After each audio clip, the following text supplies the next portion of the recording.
उत्तर प्रदेश और बिहार में सरकारी नौकरी की तैयारी करने वाले लाखों युवाओं के सब्र का बांध एक बार फिर टूट गया है। जब सीट नहीं था तो यहाँ बुलाना ही नहीं चाहिए था। हम लोग कितना दूर से आ रहे हैं, कैसे आ रहे हैं, कितना प्रेशर है, सबको तो पता है नहीं। सुबह से 4:30 बजे से हम निकले हैं, लाइब्रेरी से पढ़ के डायरेक्ट पेपर देने आ रहे हैं यहाँ पे। सबको तो हालत पता चल नहीं रहा है, चेहरा दिख नहीं रहा है।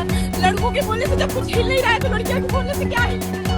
25 और 26 मई को आयोजित होने वाली एसएससी जीडी कांस्टेबल परीक्षा को कई बड़े शहरों में अचानक रद्द कर दिया गया, जिससे चारों तरफ भारी अराजकता फैल गई। कानपुर के महाराजपुर में स्थित श्रीमती रामकली इकबाल बहादुर ऑनलाइन सेंटर पर तो जो हुआ उसने सबको हैरान कर दिया। इस सेंटर की वास्तविक क्षमता केवल 350 से 400 सीटों की थी, लेकिन एसएससी के सेंट्रलाइज्ड सॉफ्टवेयर ने एक ही शिफ्ट में 819 छात्रों को एडमिट कार्ड जारी कर दिए।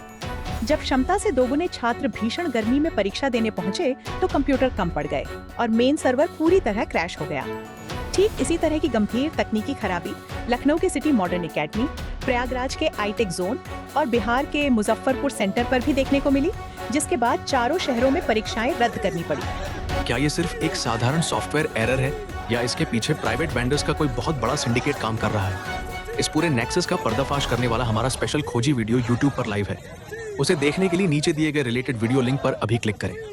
न्यूज पैटर्न की खोजी पड़ताल में ये बात सामने आई है कि सरकारी एजेंसियां जिन निजी कंप्यूटर लैब्स और वेंडर्स को करोड़ों रुपए के टेंडर देती हैं, उनके पास बुनियादी इंफ्रास्ट्रक्चर ही नहीं होता।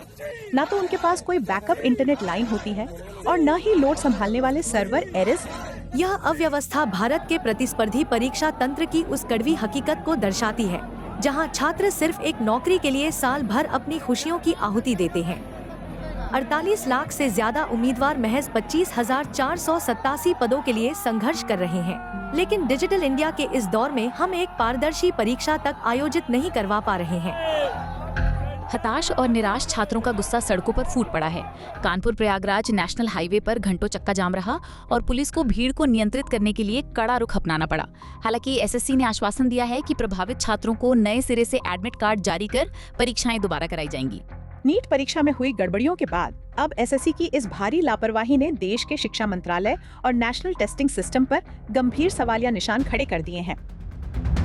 जनता में भारी आक्रोश है कि बार बार होने वाली इन तकनीकी नाकामियों के बावजूद जिम्मेदार अधिकारियों और मंत्रियों पर कोई सख्त कार्रवाई क्यों नहीं की जाती। युवाओं के भविष्य के साथ खिलवाड़ करने वाले इन भ्रष्ट सिस्टम और लापरवाह वेंडर्स के खिलाफ हमारी ये मुहिम जारी रहेगी। इस गंभीर मुद्दे पर अपनी राय नीचे कमेंट सेक्शन में जरूर लिखें और सरकार तक अपनी आवाज पहुंचाने के लिए इस वीडियो को अधिक से अधिक शेयर करें। न्यूज पैटर्न पर लगातार ऐसी ही साहसिक और खोजी पत्रकारिता देखने के लिए हमारे चैनल को अभी सब्सक्राइब करें। इस परीक्षा घोटाले की पूरी दस्तावेजी रिपोर्ट देखने के लिए नीचे दिए गए YouTube वीडियो लिंक पर क्लिक करें। धन्यवाद।